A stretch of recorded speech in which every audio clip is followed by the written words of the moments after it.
Hey, welcome everybody. Sorry about the background behind me, the treadmill. I have this organic look. We're using my den. I should have gone to the office, but I decided last minute a lot of stuff to do after class. So we're going to go Chapter 8, Principles of Management, the Manager as a Planner and a Strategist. We mentioned that planning is one of the very important stages, one of the very important functions of management. So let's get into this. Tonight's learning objectives is to identify the three main steps of the planning process and explain the relationship between planning and strategy. Describe in detail some techniques managers can use to improve the planning process so they can better predict the future and mobilize organizational resources to meet future contingencies. Number 3, differentiate among the main types of business level strategies and explain how they can give an organization a competitive advantage that may lead to superior performance. Differentiate among the main types of corporate level strategies and explain how they are used to strengthen a company's business level strategy and competitive advantage. Number 5, describe the vital role managers play in implementing strategies to achieve an organization's missions and goal. Okay, first slide number 4, planning, identifying, selecting appropriate goals and courses of action for an organization. And, how is a goal appropriate? A goal is appropriate based on whether or not it aligns with the organization's capabilities, mission, financial situation, etc. The organizational plan that results from the planning process details the goals and the specific strategies managers will implement to attain said goals. Next slide, planning and strategy, slide number 2. Strategy is defined as a cluster of decisions about what goals to pursue, what actions to take, and how to use resources to achieve those goals. An example would be Sorensen's strategy at Marriott, an example used in the book. You can look at the book to see exactly what that is referring to. What is a mission statement? A mission statement is a broad declaration of an organization's purpose that identifies the organization's products and customers and distinguishes the organization from its competitors. Google has a fantastic mission statement. Basically, in a nutshell, it's to organize the world's information and make it available to everybody. So it's short, it's succinct, it's powerful. Long mission statements, although they may look very flowery and nice and well written, and that may be the case, but it won't be memorable. People don't want a very, very long mission statement to look at. They want a mission statement that's easy to understand, that's attainable, and you get it when you read it the first time. So the 3 steps in planning: determining the organization's missions and goals, define the business, establish the major goals, formulating the strategy, analyze current situation and develop strategies, and implementing strategy, allocate resources and responsibilities to achieve strategies. For example, Nike's mission is to bring inspiration and innovation to every athlete in the world. Very nice and memorable. The nature of the planning process is to perform the planning task. Managers must, number 1, establish and discover where an organization is at the present time, determine its desired future state, and decide how to move it forward to reach that future state.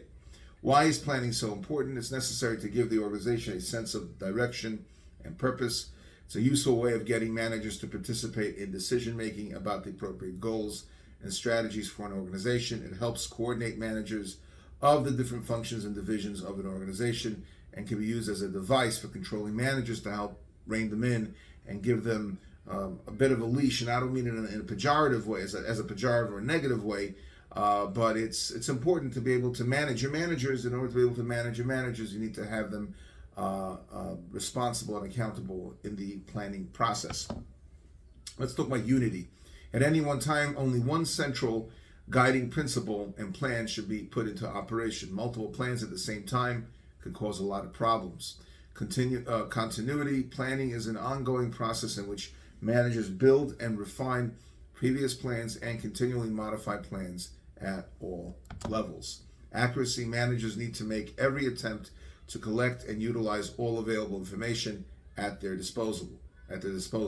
Flexibility: plans can be altered if the situation changes. The next slide is figure 8.2, levels of planning at General Mills. For example, at the corporate level, you have your CEO and your corporate office, your C-suite. Then you have the business or divisional level. You have various divisions. You have North America, retail, Europe and Australia, Asian and Latin America, and then convenience sales and food service. And within that realm, you have functional level. Now, the word function in terms of management means the actual departmental, departments that exist within the organization. And just want to apologize for any of the background noise. There seems to be some sort of birthday party or some sort of party going on outside. It's the first nice day. So if you hear all the screaming and yelling, that's the kids having fun. Let them have fun. We can still focus on what we need to do. All right, so within the functional realm, you have manufacturing, marketing, human resources, and R&D, research and development. Figure 8.3 takes it another level. You have levels and types of planning. Let's click on the access to text alternative for slide images. I'm not really very happy with this graph over here with this depiction. It's a little bit confusing. So the graphic shows the 3 levels at the top and the 3 steps down to the right. So goal setting at the corporate level, which is basically the corporate mission and goals. Goal setting at the business level, divisional goals. Goal setting at the functional level, functional goals. Strategy formulation at the corporate level strategy. Strategy formulation at the business level strategy. And strategy formulation at the functional level strategy.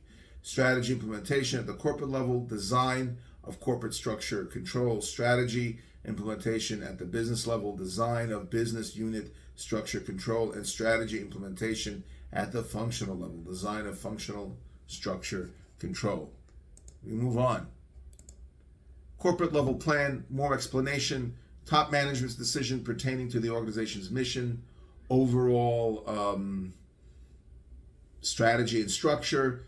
General Mills, for example, seeks to increase market share in the organic natural food sector, which is a very hot sector right now because a lot of health conscious minded individuals, people that are vegetarians, vegan, etc., and they're into this. And you have to, whether you are personally into it or not, really doesn't make much of a difference. It's a matter of what people are interested in. If people are interested in vegan, well, then you better have a vegan option. People are interested in organic foods and stuff like that, then you better make sure you have that as well. Remember, strategy is not about necessarily what you want; it's about what people in general want. So it behooves you to make decisions based not on your own personal decisions, but by doing market research and understanding what it is that people are interested in. On the corporate level, a plan that indicates in which industries and national markets an organization intends to compete. Functional strategy, a plan of action to improve the ability of each of an organization's functions, each of their departments, to perform its task-specific activities in ways that add value to an organization's goods and services. General Mills invests in state-of-the-art manufacturing facilities to achieve business-level strategy of increasing production by 20% over the next 3 years, which is a very bold and very industrious idea. Very industrious, but those are stretch goals, and stretch goals are good. They compel you to go beyond your comfort zone, which is what you need to do if you want to be successful. We move on. Business level plan is a long-term divisional goal or goals that will allow the division to meet corporate goals. Division's business level strategy and structure to achieve divisional goals. This strategy outlines getting tongue-tied here. This strategy outlines the specific methods a division, business unit, or organization will use to compete effectively against its rivals in an industry. For example, General Mills, Beyond Meat, Kite Hill, and Blue Buffalo. Just to tell you that there's a big market in what we call artificial meats. The Impossible Burger, if you ever tasted it, I have. It is unbelievable. I've had the Impossible Burger mixed with all kinds of different ingredients, and it's very tasty. And if you didn't know better, you'd think it's a piece of meat. And of course, it helps people that are vegetarians be able to eat foods that taste like what they used to eat back in the day before they became vegetarians. And what's wrong with that? Giving people more options is always a good thing. Functional level plan, goals that the managers of each function will pursue to help their division attain its business level goals. Time horizons, periods of time of which plans are intended to apply or endure. Different time horizons. You have your 5-year plan. This is something that, if you remember from your global studies, communist Russia was very into. Stalinistic Russia was very into the 5-year plans. Long-term plans, intermediate plans are 1 to 5 years in nature, and short-term plans are less than 1 year. They may last as little as a quarter or even less. Standing plans used in situations in which program decision making is appropriate. Program decision meaning that it's predictable, you've done it before. Policies are general guides to action. Rules are formal written guides to action. Standard operating procedures, otherwise known as SOP, are written instructions describing the exact series of actions that should be followed in a specific situation. Single-use plans, sound like disposable plans, developed to handle a non-program decision-making in unusual or one-of-a-kind situations. Programs are integrated sets of plans achieving certain goals, project-specific action plans to complete various aspects of a program. What is scenario planning, otherwise known as contingency planning? It's the generation of multiple forecasts of future conditions followed by an analysis of how to respond effectively to each of those conditions. Shell's oil market scenario planning is an example of that. Defining the business. Who are our customers? This is used in determining the organization's mission and goals. What customers' needs are being satisfied? How are we satisfying those customer needs? Establishing major goals, providing the organization with a sense of direction, which is important. Otherwise, the organization is rudderless and just spins out of control. Any questions, gentlemen? Okay, we move on. Mission statements for 3 internet companies. Facebook, to give people the power to build community and bring the world closer together. Very appropriate for what Facebook does. Twitter, to give everyone the power to create and share ideas and information instantly without barriers. Google, as I mentioned this before, I was paraphrasing it, to organize the world's information and make it universally accessible and useful. Strategic leadership is the ability, establishing major goals, it's all part of strategic leadership concept, is the ability of the CEO, the chief executive officer, and top managers to convey to their employees a compelling vision of what they want the organization to achieve. And of course, this is used to motivate employees. It's kind of like a cheer. It's kind of like something that grounds you and unites everybody under one umbrella. We move on in this formulating strategy. Strategy formulation is the development of a set of corporate business and functional strategies that allow an organization to accomplish its mission and achieve its goals.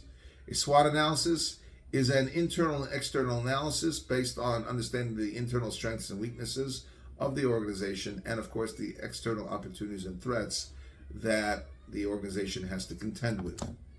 So SWOT analysis is a planning exercise to identify strengths and weaknesses inside an organization and opportunities and threats in the environment.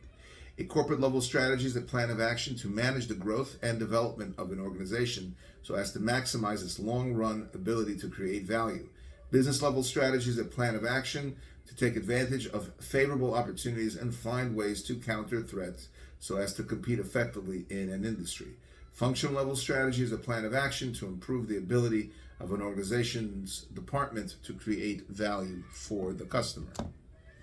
Examples of some quick questions to ask. Potential strengths. Is the strategy well developed? What is the manufacturing competence? Potential opportunities. Can you expand your core business, widen product range, enter a new related business? Potential weaknesses, poorly developed strategy, rising manufacturing costs, loss of brand names, and high conflict and politics. Potential threats, attacks on core business, increase in foreign competition or potential takeover, rising labor costs, other threats. And today, for example, one of the main external threats is the supply chain, which is a disaster, causing prices to skyrocket and, of course, make it very difficult to earn a living. 5 forces model, this is something that you learn everywhere in business. It's Professor Porter's 5 forces model. We look at and this is basically what makes a said industry attractive or unattractive. We look at the level of rivalry in an industry. If there's too much rivalry, hyper competition, it's not good. If you want to enter that kind of environment, it's going to be very difficult. We look at the potential for new entrants, the power of large suppliers, the power of large customers, the threat of substitute products. How easy is it to substitute?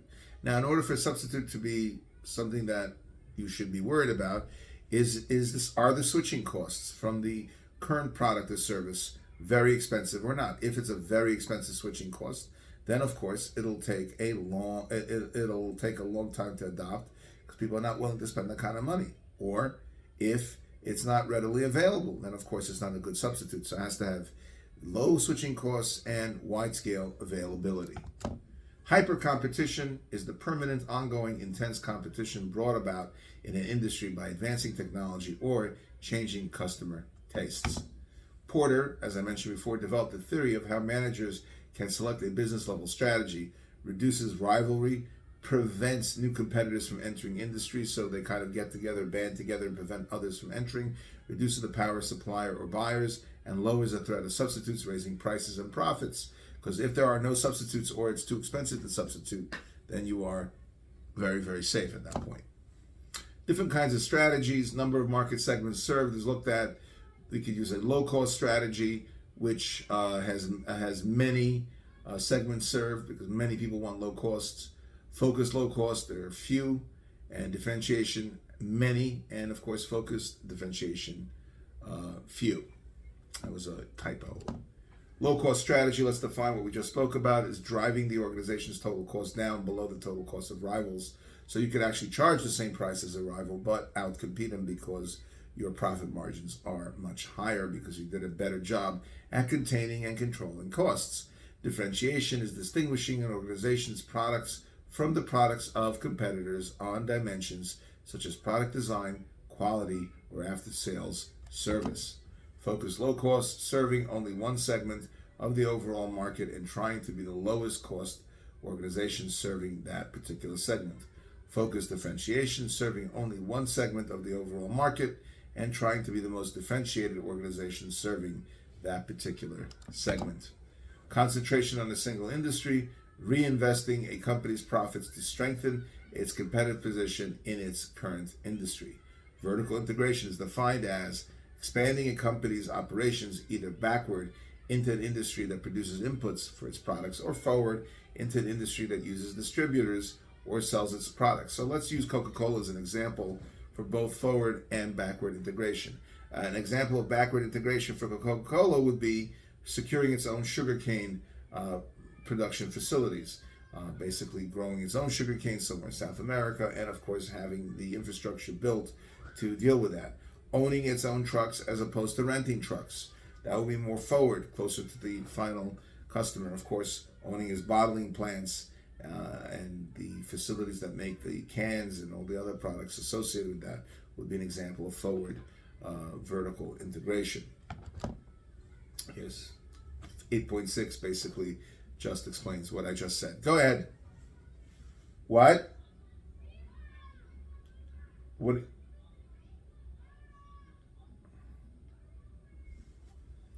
It would be I would be forward because the can it's getting more cans. It's just having a different mode of getting your cans. In other words, instead of buying new cans or buying whatever sheet metal they would use, the aluminum sheets to create the new cans, they just recycling it. But it's still at the same stage. It's still at the same point in the value chain. So in other words, let's use assembly or bottlers as an example. Or canning, bottling. We'll use bottling as a loose term because that'll include cans. So in this depiction, it's almost at the customer. It's right before the retailer. So it is forward. Okay, does that make sense? Okay, we move on, gentlemen. Thank you for asking that great question. Formulating corporate level strategies. Diversification is expanding a company's business operations into a new industry in order to produce new kinds of valuable goods or services. Example would be PepsiCo, which is a conglomerate of different products that Pepsi owns, Frito-Lay's, etc. Papa John, I think it owns Taco Bell. So they kind of integrate like a snack company that sells soda and all kinds of other things that will probably kill a person sometime down the line. PepsiCo's diversification into the snack food business with the purchase of Frito-Lay as an example. Cisco, they make routers and computer components. Cisco's diversification into consumer electronics with its purchase of Linksys. And again, Linksys makes routers. If you, ever look at the company that you have your router from, chances are it's going to be a Cisco product and probably Linksys. Now, there's different kinds of related diversification. There's related and unrelated. The related diversification is entering a new business or industry to create a competitive advantage in one or more of an organization's existing divisions or businesses. Unrelated would be the opposite of that. Synergy, a very nice term to use, is obtained when the value created by two divisions cooperating is greater than the value that would be created if two divisions operated separately. So it's the net result or the return on investment of cooperation, mutual cooperation. If you have that mutual cooperation, its benefit, its outcome is synergy. So that's a great term to use. It's a powerful term, and of course, it makes you look smart. So use it. It's good. It's a good term. It's a good term to use. Listen, having a high vocabulary is not a bad thing at all. Actually, it makes you look more intelligent. Be careful. If you're not sure if a word is appropriate, don't use it, because if you use it in the wrong context, it'll make you look bad. So better to be cautious than to be wrong. All right, unrelated diversification, as I mentioned before, is entering a new industry or buying a company in a new industry that is not related in any way to your core business. It could be a part of a portfolio strategy where you're picking up all these unrelated companies because it's a part of your portfolio and it's not necessarily related to your core functions, and you just have the right management in those areas, even though in general you don't have the expertise. But you may decide that it's something that's still valuable to you because you can capitalize on it. But there can be too much diversification, which again leads you to astray from your core business and your core competencies, and can be very, very destructive, potentially. Global strategy. Let's talk about internal expansion. Little to no customization to suit specific needs of customers in different countries. That's one way of looking at it, and that could be potentially harmful. The reason why you would do a global strategy is to lower production costs, to utilize the low salaries that are acceptable in those countries. And again, they can still get you into trouble in this country. Nike got into tremendous trouble in the 1990s for operating in Asia, and I think it was in Southeast Asia, and of course paying very, very low wages, and people calling them out on it. And of course they answered, well, they're good wages for that country, but they said, we don't care, you're Nike, you're supposed to be better than that, you should know better than that. So it's very important to understand that as a large company, you have a big presence in the market, and people are watching, and people will talk. The global strategy ignores national differences that local competitors can address to their advantage. An example of this company would be Panasonic, a very, very successful electronics company. Multi-domestic strategy can be defined basically as customizing products and marketing strategies to specific national conditions, helps gain local market share, raises production costs. Example of this would be company Unilever. So 4 ways to expand internationally. We'll discuss each one. Importing and exporting is low on the low side of level of foreign involvement. Licensing and franchising is higher. Strategic alliance and joint venture even higher. Of course, the highest is a wholly owned foreign subsidiary, which we'll talk about. Managers need to analyze. Actually, let's go back one. Let's just see the text alternative has any. No. Managers need to analyze the forces in the country the organization is contemplating expanding into in order to choose the correct method and the most appropriate way.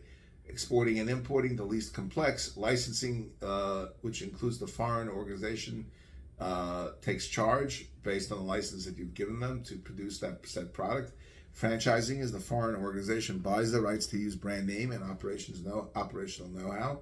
And again, depending on the franchise, they'll have more or less involvement. A lot of involvement would be an example of that would be McDonald's. Strategic alliances, the organization shares with the foreign country, and a wholly owned foreign subsidiary, the organization this will be defined as an organization invests in establishing production operations in a foreign country. So that's why it's wholly owned foreign subsidiary, independent of any local direct involvement. So it's wholly owned. Okay. So it's a production of a wholly owned company in a foreign country. Planning and implementing strategy, allocate responsibility for implementation to appropriate individuals or groups, draft detailed action plans, and specify how a strategy is to be implemented, establish a timetable for implementation that includes precise, measurable goals linked to the attainment of the action plan, allocate appropriate resources to the responsible individual or groups, and hold specific individuals or groups responsible for the attainment of those corporate, divisional, and functional goals. Without accountability, you're never going to be able to get anywhere. Okay, so that's the end of chapter 8.